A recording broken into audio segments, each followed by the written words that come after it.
If you've owned a motorcycle in the last 20 years and it had a carburetor on it, more likely than not, it was one of these.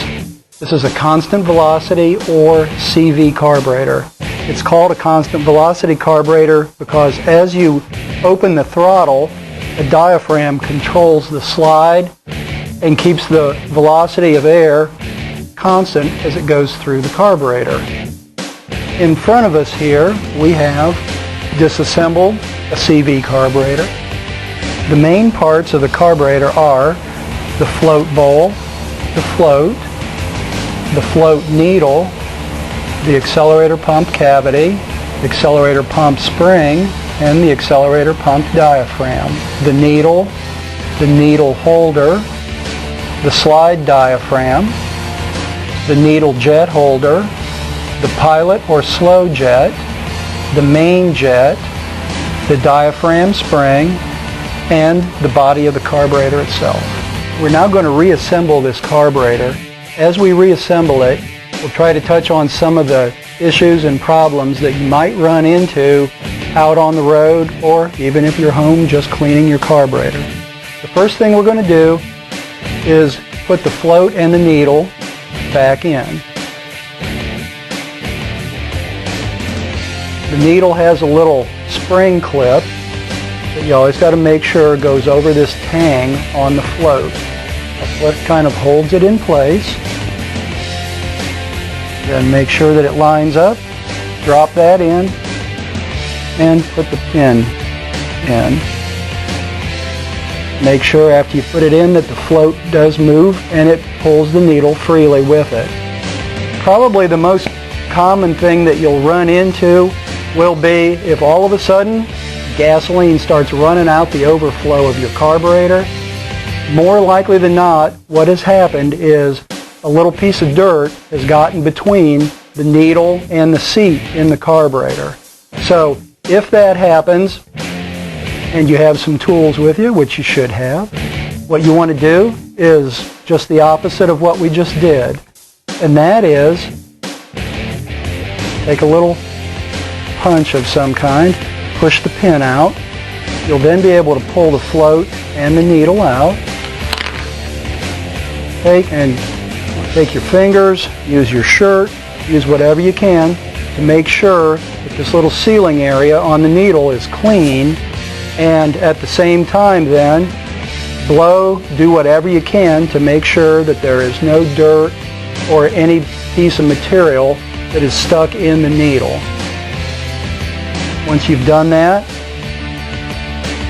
put the needle back on the float, reassemble, stick the pin back in. Once again, check to make sure that the float moves and that pulls the needle with it. And you're on to the next piece. The needle jet holder threads into the body of the carburetor. Next thing is the main jet. The main jet threads into the needle jet holder. Tighten it. These are brass pieces, so you don't need to over tighten them, and be careful with it. The next will be the pilot or the slow jet. Drop it in its little hole there, screwdriver. Once again, just snug it. You don't want to over tighten it. And from there, we're now on to the float bowl. Before you put the float bowl on,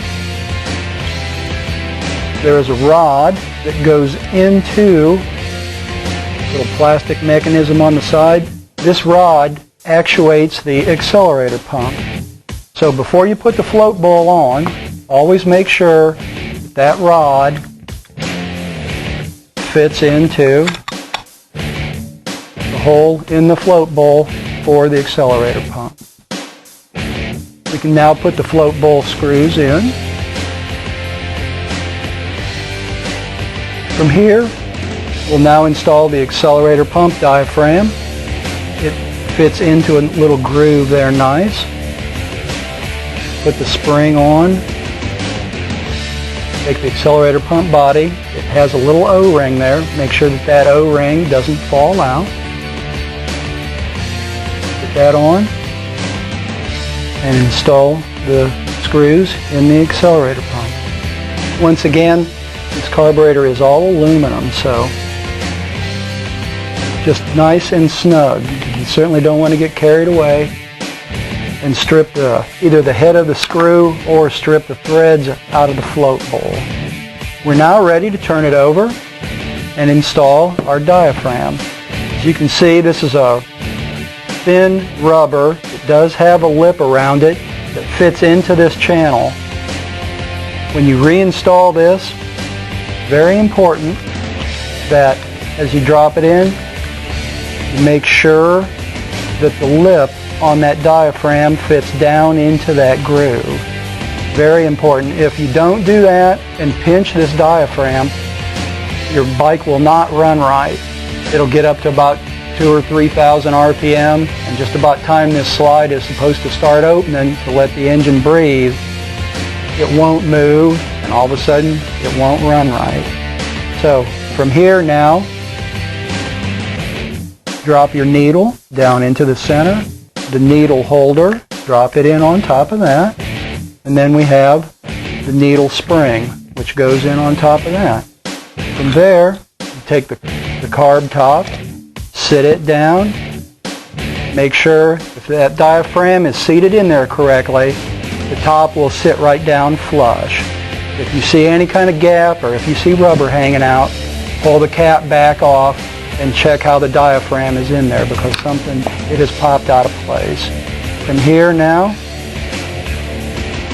you tighten screws on the carb top,